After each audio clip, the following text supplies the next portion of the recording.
halfway point of the season. Hello, hi, how are you? Matt Barrie Show, presented by Allstate here on the ESPN College Football YouTube channel. I am Matt Barrie. We waited for week 7. We wanted it. We pointed it out in the offseason. We said, if you've got friends getting married on October 12th, they're not your friends anymore, or your family, by the way. Doesn't matter. Don't get married during college football season. If you did and you went, you missed a hell of a Saturday. So much to get to today on the Matt Barrie Show, presented by Allstate. Topic 1. Who won the first half of the season? Was it Texas? Was it somebody else? Topic 2, Oregon and Ohio State. This is the first of 2 meetings we'll see in a classic between those two. Is Penn State, are they for real after going on the road and handing Lincoln Riley yet another loss? Alabama. What is Alabama doing against South Carolina the week after Vanderbilt? Tennessee, Florida, the rivals, another classic there. Graham Mertz injury could be huge. And LSU. Did LSU send Ole Miss away from the playoff, the first team this year to potentially be eliminated? And too many injuries for Colorado and Coach Prime. Is that thing done for the year? So much to get to on the Matt Barrie Show, presented by Allstate, as we now check in with Paul Finebaum, presented by Allstate. And so here we are, midway point of the season. Paul, I can't believe we've already trekked half through this schedule and so many storylines, especially after a huge Saturday. And I think I want to start with how the night ended, because it was a 5-hour game. LSU, Ole Miss, Brian Kelly lives to coach another Saturday. And I think because of schedule and because how it's going, I'm on the side of that could have been Ole Miss's playoff elimination game. Where do you stand? Yeah, I agree with you, Matt. And playing the schedule game, almost has one game on the schedule that I think will do them in, even assuming they're not done in already, because that Kentucky loss is now looking nasty. Yeah. They have to deal with Georgia. That's a win against Georgia, and depending on where Georgia is, but Georgia very likely is going to have to win that game too.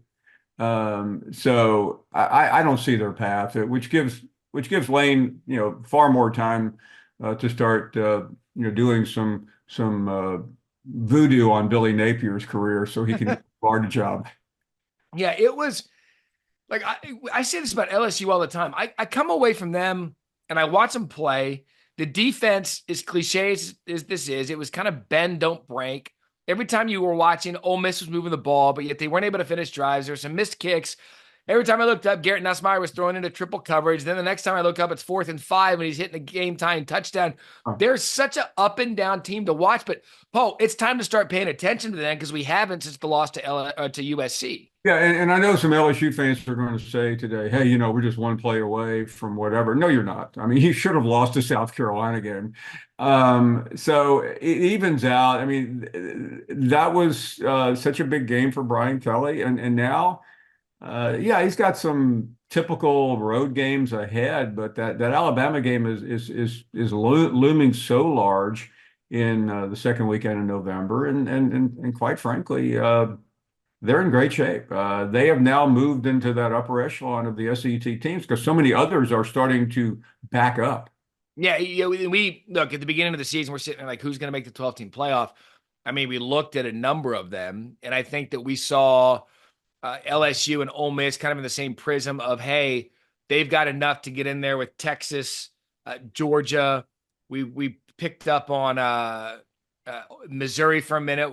I don't know what their future looks like, right? And then Alabama was a team that were like, hey, look, they might have Kalen DeBoer, but they're still Alabama, which is a segue to it, because LSU, you break to their schedule at Arkansas, at A&M, 2 tough road games in a row. Then they've got the Alabama game November 9th, and that brings me to the Crimson Tide, who, again, Paul, like, if South Carolina had any semblance of reliable quarterback play, Bama loses 2 weeks in a row. I don't think anybody in Tuscaloosa would have looked at me with the straight face and said, hey, guys, by the way, you're going to go lose to Vanderbilt, and then the following week you're going to need luck to beat South Carolina. No, I mean, I was on a plane watching that game, and the responses I was getting from friends and then on social media, Matt, was downright scary.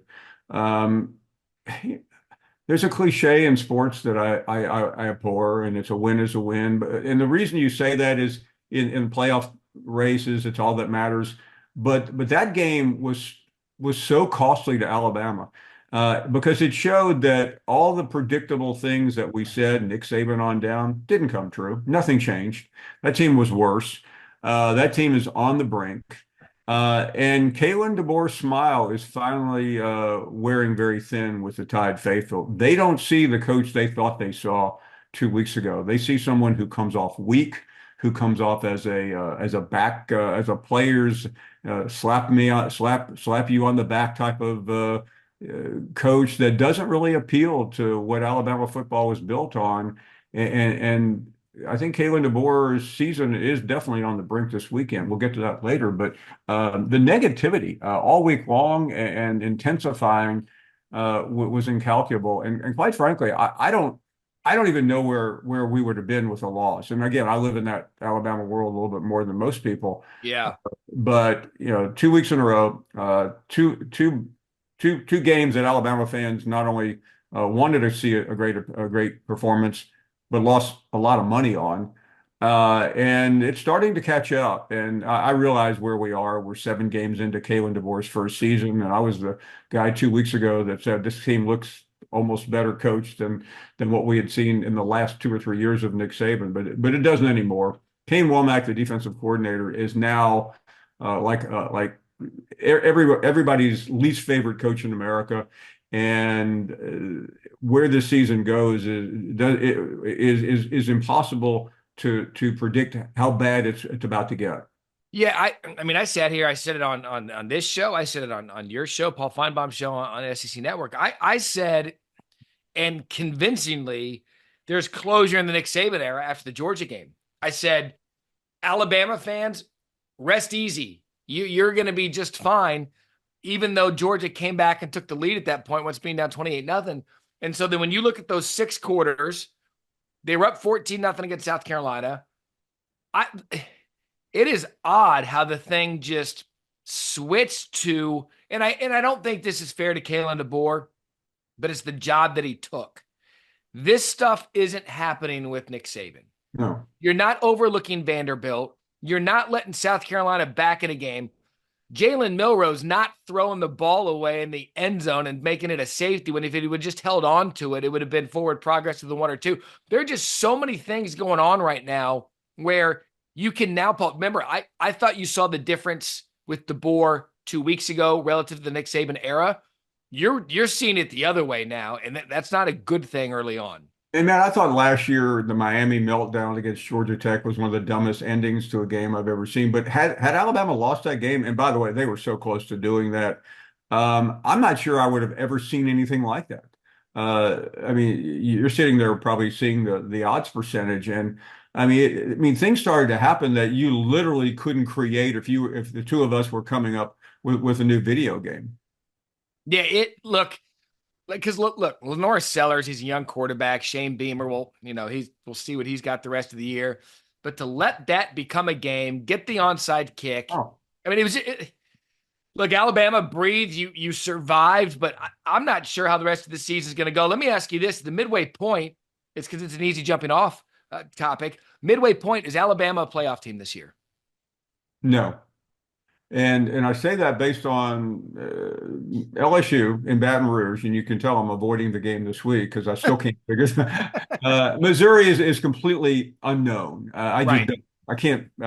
And I mean, the schedule isn't that difficult, but going to Norman, I mean, that's a kind of a wreck of a team right now, but so is Alabama.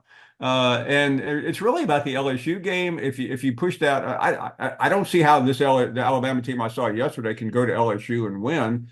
The game in Knoxville against Tennessee. I mean, you have to think Tennessee, but I mean Tennessee's almost inexplicable to explain as well. But I don't see how this team just doesn't look like a playoff team. Let's segue, because that's what we do here at the Matt Barrie Show, presented by Allstate. We seem to just finally weave our way into the next game, and that next game is Tennessee at Florida, because that's the game we have to talk about now, because Alabama, Tennessee, 2 weeks ago, this is like, another game of the year. Game of the century.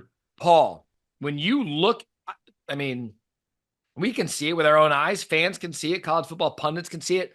These teams are almost a microcosm of each other in that dominant games 1 through 4, 5, hiccup, lose the same weekend, and now they're playing teams and you're like, what happened to week 4 Tennessee and what happened to week 4 Alabama? This game next week could be another playoff eliminating game a la LSU Ole Miss. Oh, absolutely. Because I mean, for Alabama, all the goodwill from I'm speaking committee wise now because I'm just depending on the people that actually know this stuff. Um, this would almost count as a third loss because they're not giving them any credit for beating South Carolina. Right. So you would look at that and go, yeah, but then I'll leave the rest of the schedule on the other side. But to me, it would be a cataclysmic loss. And then if Tennessee can win, then I think they're back in the conversation very easily. But I think the loser is probably going to pack it in because Tennessee will still have Georgia left. They've got a couple of other games, and we've already gone over the Alabama schedule, which prickly. Yeah, life comes at you fast if you're Josh Heupel. I mean, if Florida knows how to punch it in the red zone last night, I mean, they went 0 for 4 at one point and weren't able to score any points. If they get anything, if Graham Mertz stays, that could have been a season-ending loss in terms of a playoff for Tennessee, who a month ago I was saying was a bona fide top 5 team. Yeah, I mean, don't look now, but suddenly the SEC is really wobbly.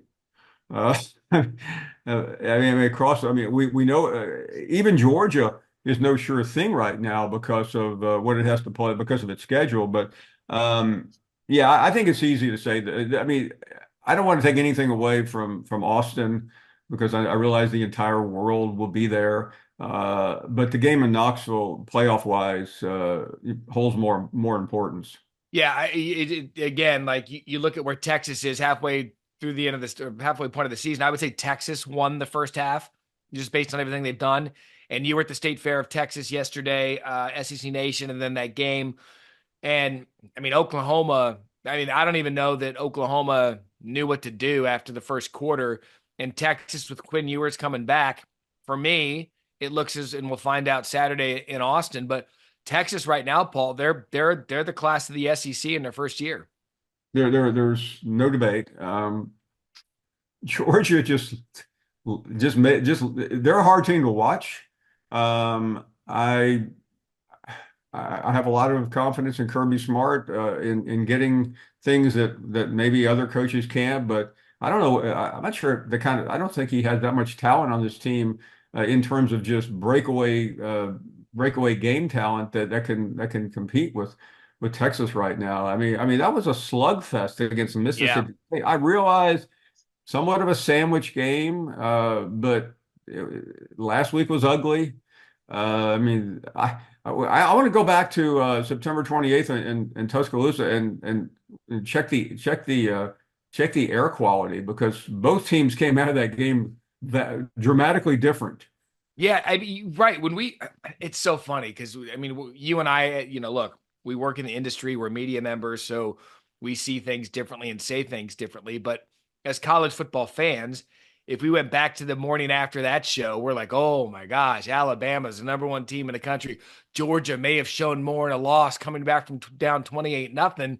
But I find it hard to sit here because I don't want to rule anything out just yet because there's a lot of football left to be played and teams we've seen turn it around at the right time. But like something's not there.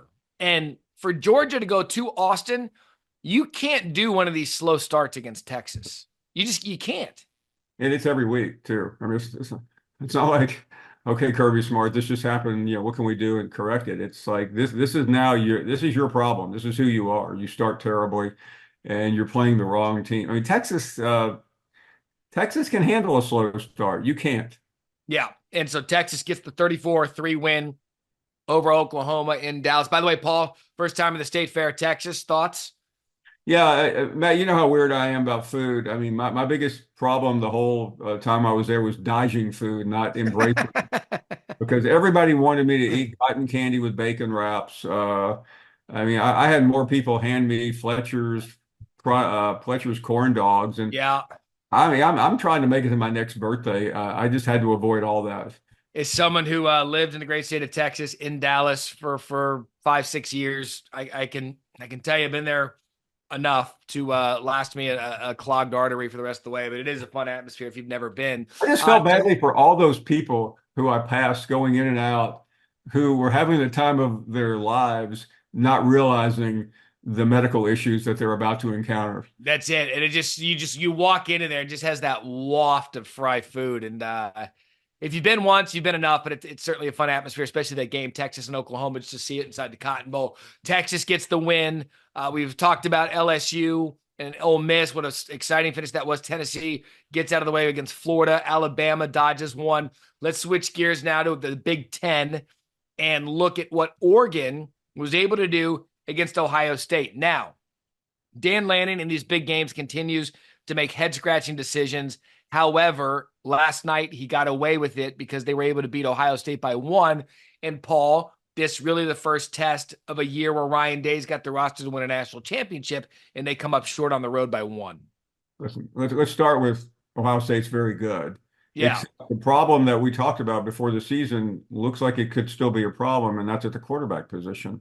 Good decisions, bad decisions, and I mean, I really like that team. I realize the circumstances and the atmosphere, and you can alibi it and think that's really not bad. But I expected Ohio State to win, and that was probably predicated more on what I've seen from Oregon this year. But Yeah. for all the inexplicable decisions that Dan Lanning makes, he still won a big game. And Matt, I'm struggling to remember the last time Ryan Day won a big game. Yeah, maybe that game's different if it's in Columbus. I still am very bullish on the Buckeyes. There's just too much talent not to be. I do find it alarming, though, how many times an Oregon receiver was left wide open for a big play. So defensively, look, and we said this at the beginning of the season with realignment. Ohio State was just playing a Big Ten version of themselves yesterday. Who else in the Big Ten does Ohio State historically play that's like that? It's not Penn State. It's never been Michigan, even under Jim Harbaugh. They're not wide open. So Ohio State just looked in the mirror yesterday against Oregon and were like, oh, that's what it's like to play us. And they didn't have the defense to stop it. No, and you mentioned Penn State. I think if I had any takeaway from yesterday, that was maybe the most significant win because we all know. I mean, hey CBS, we've seen the graphic about how far it takes to lose a Big Ten game. Thank you for sharing that with us. But the point being, I mean, Penn State did something they don't normally do: win a big game, and instead of everybody pointing the finger at James Franklin. Lincoln Riley, here we are once again. We're sitting here in mid-October, and you've got 3 losses. You're out of the playoffs, and your tenure is looking as shaky as it was back when I was making idiotic statements, or I thought, before the season.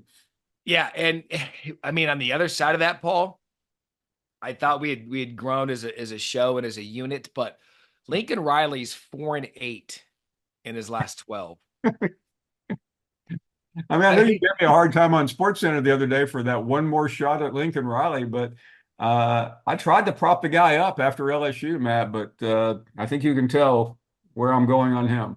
Yeah, he's 4-8 in his last 12, and now it all comes down to where he finishes this season in terms of what USC's prospects are, because they're out of the playoff. First year in the Big Ten, they're out of the playoff. They got a random game at Maryland, so you'll see the graphic again of how much they travel, but we could have solved this in realignment and not done it. Rutgers, Washington, Nebraska, UCLA, Notre Dame. I mean, not a lot. I mean, look, hey, if we get here to the midway point of the season, I have 2 that we're not talking about enough, but midway point of the season, halftime. Are there any teams that we're not talking about right now that we should? Well, I mean, I know the wonks are talking what about BYU? They're talking about Indiana. I mean, I'm probably not as focused on them as others. I mean, I'm more amazed at the schools that are playing themselves out than the ones who are playing themselves in. I would say there are 2 teams we should keep an eye on as we move forward. BYU, you mentioned them, but I think in that same same vein, it's Iowa State in the Big 12. They're undefeated 6-0 for the second time in school history. It's not sexy. It's Iowa State. It's Ames. It's Matt Campbell, but they keep winning games. And don't look now, but Notre Dame is now back into the conversation, even after their loss against NIU, that they're going to have some games down the stretch, Paul. And the other one, because of week one, it's funny how teams disappear off the map after a week one loss. We saw it with LSU after USC. We also saw it with Clemson against Georgia. Paul, right now, Clemson and Miami in the ACC. Miami had the off week, but Dabo Swinney just quietly hanging out there with a bunch of group guys that he knows because he's anti-portal. No, I agree. And I was watching that massive win over Wake Forest yesterday, thinking the same thing. And by the way, not to take away from Dabo Swinney's greatness, but Texas A&M is also a school that is just sitting there getting no attention, with only a loss now to Notre Dame. Yeah, and they've got the schedule to kind of do something about it. They were also off last week. Connor Wegman got the start a week before. Mike Elko, year one, just kind of like, hey, just give me some talent. I'll play some hard-nosed football. So let's wrap up the Matt Barrie Show presented by Allstate with this. I'm going to put you on the spot. I apologize, but it's what we do. Midway-point superlatives. Question one. At the halfway point of the season, in your estimation, who is the best team in the country? I believe the best team is still Texas. I think they've proven it by the win at Michigan, which not as impressive, but still the big house is the big house. I think they've beaten everyone pretty convincingly. They've had one or two slightly off games, but doing what they did to Oklahoma, and with everything that everybody has said ad nauseum, to me was very, very impressive. I agree. Sark has that thing at a high clip right now and has something to say about it, especially with Georgia coming next week. Question number two. Who has been the biggest disappointment through the midway point of the season? Well, I'm moving Florida State. I don't even think that qualifies as an answer anymore, does it? No, that's been proven. I mean, but I am going to surprisingly go Alabama. And I say that because they have the biggest win of the year in college football, but it proved somewhat fraudulent to me because of what I thought they would be and what I think they're going to end up being. Question number three, biggest surprise at the midway point season? Vanderbilt. Yeah, they're 4-2. Yeah, and don't look now. They have Texas at home in a couple of weeks. If they negotiate Florida this weekend, and I've given up trying to figure out Billy Napier, they'll host Texas, assuming Texas goes according to chalk. I mean, that's going to be one of the bigger Vanderbilt games in modern time. They're 2-1 in league, 4-2 overall. And finally, which team, or rather, which coach has out of nowhere put themselves in a very warmish type seat at the midway point of the season? Well, there is an endless list of those, but to me, it's probably DeBoer. And I don't mean costing himself a job. Fair. I'm just saying, if you're looking at Kalen DeBoer as a stock price, before the season, I mean, it's like sky high. Yeah. It shoots. Literally, they had to stop trading on Kalen DeBoer to go Wall Street on you at midnight 2 weeks ago. And now, I mean, there are people it's like on the penny stocks market. I mean, he literally is turning Alabama fans off. I mean, and is it that bad? I think it is. I mean, are you hearing that much from Alabama fans? Yes. Like, really? I mean, Matt, I realize they can turn it around and go 11-1 and still win, but I just, there's something about it, and I think it's I thought there was a bottom for him, and Alabama, it just shot. I mean, at that moment yesterday when that game looked to be going into overtime, and the bottom just got broken, I'm sure I'll be accused of piling on. I mean, the shots at his clothes, the shot. I mean, there's no filter around him. I read a local columnist yesterday who said beating South Carolina was actually worse than the Vanderbilt loss. Oh, That's why we love it. A win's worse than a loss. I mean, it doesn't make sense, but I'm not gonna. I mean, I could pick you an obscure coach that nobody cares about, like Mike Locksley, who everybody thought was in great shape that's having a bad season. But that's a waste of our time. Kalen DeBoer came into the season, what, one of the top 5 coaches in the country? Yep. Yeah. And at the midway point, we got to see a turnaround from Alabama, because this, like, you're right. Like, they went from sky high to like, what the hell are we doing now? So midway point of the season, I love it. A couple of surprises out there. I do want to give them their due. Pittsburgh undefeated, 6-0 for the first time since 1982. What a story they've got going there. The service academies, Army and Navy, are both undefeated. A couple of feel-good stories there. The Big 12 is wide open. The ACC is starting to shape itself out. The SEC is kind of a little bit of a mess. I don't think anyone knows who plays in the Big 10 still. So that's, look, midway point. We've been here with you from the beginning. We'll be with you till the end. But if the first half of the season is any indication of what's coming in the second half, buckle up, because it is going to be a fun ride the rest of the way. For Paul Finebaum, I'm Matt Barrie. Appreciate you watching the Matt Barrie Show on the College Football YouTube channel, presented by Allstate.